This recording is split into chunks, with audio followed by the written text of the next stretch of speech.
katika hii dunia ni waombaji ambao wanajua kumwanga nafsi zao mbele za Bwana. Kwa hii verse tukianza mwanzo inasema hivi ya kwamba Ann alikuwa mke wa Eli wa nani? Elkana. Wa nani? Elkana. Okay. Na sasa alikuwa hana pia nani? Hajapata mtoto bado. Na kulikuwa na mwingine mke au huyo the same bwana. Yeye lakini alikuwa amefanya nini? Amekuwa na mtoto. So Biblia inasema walikuwa naenda hata kanisani kwa hekalu kwenda toa sadaka kama kawaida. Walikuwa naenda huko kwenda kumwabudu Bwana kama kawaida. Na kwa hiyo kawaida wote wa kwenda kanisani kutoa sadaka kanisani, bado alikuwa hana mtoto. Na huyo mke mwingine alikuwa anaanza kumchekelea Penina. Alikuwa anaanza kumchekelea. Lakini kukasukua siku moja, hiyo siku ambayo Ana alienda mbele za Mungu. Wakati wengine walikuwa wakikula chakula, yeye akasema siku ya leo sikuli. Kwani anasema nimechoka na hii maisha ya kwenda kanisani kikawaida. Siku ya leo nimependekeza kuzungumza kuhusu sisi kama waombaji. Kuna mara tunaenda kikawaida mbele za Bwana kama familia hii. Wanaenda wanatoa sadaka, tunamwabudu Mungu, tunamuomba, ni vizuri. Tunaweza enda hata kwa mlima kwa kikawaida. Lakini hatupati results kwa yale ambayo tunaenda kumuomba Mungu. Bado kunakuwa hiyo changamoto ingali inashikiliwa hapo. Lakini kama tunaweza kuwa watu ambao wanataka zalisha kitu fulani kwa hii dunia, tuwe watu ambao wanafika kwa hii hatua kama Hana. Anasema nimechoka na hii hali. Siku ya leo hakufast, kwani alisema leo nina plan kufast. Kuna utofauti, ninapangilia kufast na kuna hiyo ingine unafast kwani unasema nimechoka, sina hamu tena chakula, lakini nina desire hii kitu itimilike ndani ya maisha yangu. Ndio maana unakuta kila kitu hakina kia samani kwako, si kia maana kwa hiyo muda. Kuna mara unaweza penda kulala usingizi vizuri, lakini una feel like kuna kitu unahitaji kupata. Unachikuta hata hiyo comfort yako unasema haistahili siku ya leo, acha niombe nikeshe siku ya leo. Si kwani umeplan kukesha, lakini hiyo kitu ambayo iko ndani yako ndio inakusukuma kuacha vitu fulani. Kama mama ambaye ana mtoto kiume huko ndani, ana mimba, mara nyingi anaweza kuwa anachagua hata chakula, anachagua vitu ambavyo atavifanya, hata lala kikawaida. Si kwani anapenda kufanya hivyo, lakini ni hiyo kiumbe ambayo anabeba ndani yake ndio inamsukuma kukua na hiyo hali ya hiyo. Anaweza kataa chakula, hata hiyo chakula alikuwa akipenda vizuri, lakini anaikataa kwa sababu ya hiyo kiumbe anabeba, ili aweze kulinda huyo mtoto vizuri na aweze kujifungua vizuri. Hiyo ndio hali ya waombaji. Muombaji anakuwa kama mama ambaye ana mimba. Leo nakuja kuzungumza vitu vingine ili tuelewe vizuri hali ya waombaji ambao tunatakiwa kuwa nayo. Hali ya waombaji, unaweza kufast, unaweza kufanya hizo discipline zote, ni vizuri, lakini ukisukumwa na hiyo mzigo ambao unabeba mbele za Mungu, ndio inaacha unakataa kufanya hiyo vitu vyote. Tutakuwa na result katika maombi yetu. Hana pia hii siku aliweza akafika kwa hali ya kusema hata chakula hainifai. Na hata mume wake akamwambia, nini ndio unakosewa? Mara nyingi hata wakati walikuwa wanawapea kama niseme zawadi ama sadaka kwenda kanisani, yeye walikuwa wanampea hata double portion kuzidi huyu mke mwingine, lakini alifika kwa hali hata hiyo vitu ambazo alikuwa anapata kwa mume wake, anasema hivi vitu si ya thamani sana kulingana na mtoto ambao natamani kupata mbele za Bwana. Hiyo siku aliamua, akasema leo nitaenda mbele za Bwana, bila kwenda mbele za Bwana kikawaida, lakini akakuja ili amwange moyo wake, nafsi yake mbele za Bwana.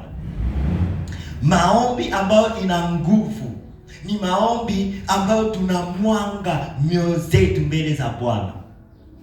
Kuna mara tunadhani wakati una multiply maneno unaongeza sauti zaidi, hiyo ndio inaleta nguvu ya maombi, lakini secret ambayo tuko nayo hapa asubuhi ya leo, ambayo ningependekeza kila mmoja aelewe, ni kumwanga nafsi yako. Mungu mara nyingi anasikia hiyo lugha ambayo inatoka huko ndani ya moyo wako. Waabudu wa kweli wanamwabudu kwa moyo safi, kwa roho na kweli. Hiyo roho ambayo inajimwanga mbele za Bwana. Kwa nje alikuwa tu midomo yake tu inakuwa kama mtu ambaye amelewa. Hata kuhani alikuja na sasa huyu mwanamke huyu inaonekana amelewa hata hii asubuhi. Kwani alikuwa kwa nje unaona sasa iko nafanya hapo vitu gani? Kwa nje alionekana vibaya, kwa nje walimjudge, lakini kwa ndani Mungu alisikia hiyo maombi. Na ndio hiyo maombi ambayo tunapendekeza kama waombaji tuwe tukiomba. Kuna wengine anaomba ili aimpress watu wengine. Kuna mwingine anaomba ili kwani amejua ongea kizungu vizuri ama anajua ongea Kiswahili vizuri. Lakini ndio maana kuna mara inakuwa kama ni kelele mbele za Mungu. Hakuna impact ndani ya maombi. Lakini ukifanya ombi hata iwe moja tu, neno moja mbele za Mungu ambayo inatoka ndani ya moyo wako, inazalisha kitu katika anga ya kiroho. Na wakati umezalisha hiyo kitu ndani ya anga ya kiroho, wakati unaomba kwa moyo wako wote, hiyo kitu kinakuja kutimilika hata hapa duniani. Wakati umekizalisha hivi ndani ya anga ya kiroho, kitaonekana hapa duniani. Vitu ambavyo tunaona hapa duniani, acha niseme hivi, majibu ya maombi yetu ambayo tunapandisha mbele za Bwana ndani ya anga ya kiroho, mbele za kiti cha Bwana cha rehema, mara nyingi tunapata jibu sasa tunaiona hapa duniani wakati tumejua hii vitu. Unaomba ili uzalishe. Mara nyingi nataka sema hivi, hiyo maombi unaanza ona hata hiyo answer ya prayer yako ikiwa bado ingali in prayer. Wakati bado ungali unaomba, you see the answer of your prayer before ionekane hapa duniani. Na ndio hapo imani inajengeka. Imani inakuja kwa kusikia. Na imani, wakati unasikia neno la Bwana, Biblia inasema kama imani ni nini? Ni kuwa na uhakika ya kitu ambacho hakijaonekana. Hiyo kitu hakijaonekana bado, na hiyo uonekano sasa, the demonstration sasa.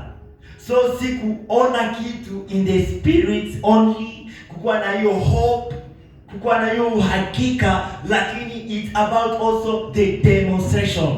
Wakati unaomba Mungu aponye mtu kiroho, unakuja omba hiyo hali ya imani ya kuwa na uhakika ya hiyo uponyaji, na hautabaki kwa hiyo uhakika. Waombaji wengi tumebaki kwa hiyo imani ya kuwa na uhakika, Mungu atatenda tu, Mungu atafanya tu, unakuwa na hope. Lakini imani inatoa hiyo kitu ambacho umeona huko kwa hope, kwa imani, kwa hiyo tumaini, inakuja kionesha hapa duniani. Hiyo ndio kitu ambacho tunahitaji. Si kwamba tumbo ya mama ikikuwa ikivimba, kwani kuna mtoto anakomaa mwezi moja, mwezi mbili, hapo ndio tunasema ameshajifungua. Hapana, ameshapata mtoto. Hiyo kwanza ni tumaini ya kuwa na mtoto. Sijui kama tunaelewa. Wakati una push in prayer, mwezi mmoja huko unaomba, mwezi ya pili huko unaomba, kama mama anakuwa na mwezi wa 3 wa 4. Sasa hiyo siku akati anajifungua, that is the demonstration sasa ya hiyo kiumbe alikuwa anabeba, na ndio hapo tunafurahi sasa kama kanisa, kama familia. That is, hiyo ndio hali pia ya waombaji. Wakati unaomba unakuwa ukiumba kitu, unakuwa ukitengeneza kitu katika anga, unaendelea kukomanisha hiyo kitu, unaendelea kuomba. Kama haujaona result, keep praying, remain in prayer. Lakini prayer ambayo tunakazia siku ya leo ni wakati unamwanga moyo wako mbele za Bwana, wakati unajimwanga mbele zako kwa roho na kweli, ndio kutakuwa muda. Namna wakamwambia Eli akamwambia, na ifanyike kwako namna ulivyokusudia, ulivyofanya nini, ulivyoomba. Na mwaka ujao, mwaka uliokuja, akakuja na mtoto, akakuwa amepata pia mtoto. Aliomba, akafika kwa hiyo hali, mtoto akapatikana. Hiyo ndio hali ya maombi ambayo ningependekeza tena siku ya leo tukomanishe katika huduma zetu, kila mmoja wetu. Kama Ana, unatoka mkikawaida, unaingia mahali ambapo hiyo kitu, hiyo mzigo ambao unapendekeza ionekane, hiyo jambo ambao unapendekeza ionekane kwa mkutano huu, unapendekeza uone nafsi zikiokoka, unabeba hiyo mzigo humo ndani. Ukiona revival si jina tu. Revival ni muda ambao watu wanaishi uwepo wa Bwana. Amen. Watu wanaishi kitu ambao si cha kawaida. Wakati inakuwa muda wa revival, haitakuwa tena muda kama tunavyofanya kwa kanisa zetu. Inakuwa muda ambao tunauona mkono wa Bwana kwa kweli. Watu wanabadilika. Maisha inabadilika. Kama ni wafungwa wamefunguliwa, watu ambao walikuwa hawampendi Mungu, wamependa sana pombe, wanaacha pombe, wanaanza kumpenda Bwana. Watu ambao walikuwa wanalewa na mvinyo, wanaanza lewa na Roho Mtakatifu. That is revival. Maisha inabadilika kwa kweli. Walikuwa wakitamani vitu vya dunia, kwa sasa wanaanza tamani vitu vya mbinguni. Watu walikuwa hata kwa duka zao wanasema hapo kuna kitu ambacho tunahitaji, wanafunga hata duka zao, wanasema tuje hapa tupokee kwa hii kitu ambayo iko hapa. Revival inaingia kwa hiyo hali, na hiyo kitu sisi waombaji ndio inaanzia hapa. Hiyo ndio mimba tunayo ya hiyo revival ionekane hapa. Lakini ukiomba kikawaida, tutafika hapo tunaishi vitu vya kawaida. Ukiomba kikawaida, tutafika hapo tunaimba kikawaida. Kama hauombi kwa moyo wako kwa kweli, kama haumwange nafsi yako mbele za Bwana, tutafanya hapo vitu kawaida. Naamini, sijui kama hiyo grace imeenda wapi ambao Daudi alikuwa nayo. Hapa naingia kwa kupiga music. Revival inafika kwa hiyo hali. Daudi alikuwa akipiga hiyo instrument yake na pepo inamtoka Saulo. Hiyo kitu imeenda wapi? Ingali. Lakini kuna mara Mungu anakosa hao wacheza gitaa, hao wacheza keyboard ama drums ama sijua instrument gani, ambao wanakuwa na hiyo hali ya maombi na wanakusudia kitu fulani itendeke wakati wanafanya huduma yao. Amen. Tumezoea kufanya tu kikawaida.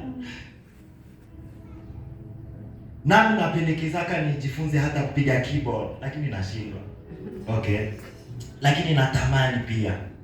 Lakini nafurahi kwani mna hiyo ujuzi. Muna hiyo kujua kufanya nini? Kupiga keyboard. Hongera, hiyo ni kitu ya mzuri. Ni kitu ya muhimu sana. Wengi wanatamani wajue hiyo, lakini hawajui. Wanashindwa kupiga hiyo keyboard. Si wana skills nzuri. Lakini kwa hiyo skills ambazo mnazo asubuhi ya leo, tupime pandisha tena kiwango. Sasa humo ndani. Okay. ndio ninachukua note ambayo iko vizuri. Kama nimepiga kwa C inalia vizuri, najua namna kufanya hiyo vitu ni vizuri, lakini sasa tukomanishe hizo C za ndani. Okay, kama ni note gani, kama ni B, hiyo yamo ndani ya kiroho. Okay, wakati unafinya hapo ndani yako, unapenda watu wabadilishwe kwa kweli. Wakati mtu atakuwa akiabudu Mungu, kwani umepiga note ambayo iko nzuri, lakini hiyo note inakuja na upako fulani ambao mtu anafunguliwa, hata na minister hajafika hapo. Amen. Natamani vitu kama hivyo. Amen. Mhubiri anafika anakosa hata kitu, ama aanzie wapi tena kuhubiri, kwani yote imeishia hapa. Kwa hiyo worship moment imekuja, wengi wamepata uponyaji. Sijui kama Paulo na Sila walikuwa wakiomba namna gani na kuimba. Walikuwa kwa hali ambao wamefungwa kwa kweli usiku. Biblia inasema ya kwamba wakaanza kumwabudu Mungu, wakaanza kumwinua Bwana na kuomba usiku. Haijalishi hali gani walikuwa wanapitia, lakini walikuwa wanamwangalia Bwana, walikuwa wanamwabudu. Hawakutegemea hiyo maumivu yao, wakamtazamia Bwana, wakamuomba kwa roho na kweli. Si kwa kujilament hapo, baba unaona tulikuwa na kuhubiri, tumeumia, tumeteswa, wametupiga, lakini walikuwa kumwabudu kwa roho na kweli. Biblia inasema minyororo ikaanguka, milango zikafunguka. Nafurahi kwani hata foundation ya gereza ikatikisika. Wapi maombi kama haya na maabudu yatapatikana? Revival kama hii, Mai Mahiu, hata miungu za Mai Mahiu ambao walikuwa wameinua huku na huko, wakati tunaabudu wanasikia kuna mtetemeko kwa anga ya kiroho, wanasikia kuna kitu ambacho iko tofauti, wanasikia hiyo kitu. Lakini utaweza fanya hiyo kitu isikike wakati ndani ya roho yako unajifunza kumwanga roho yako mbele za Bwana. Amen.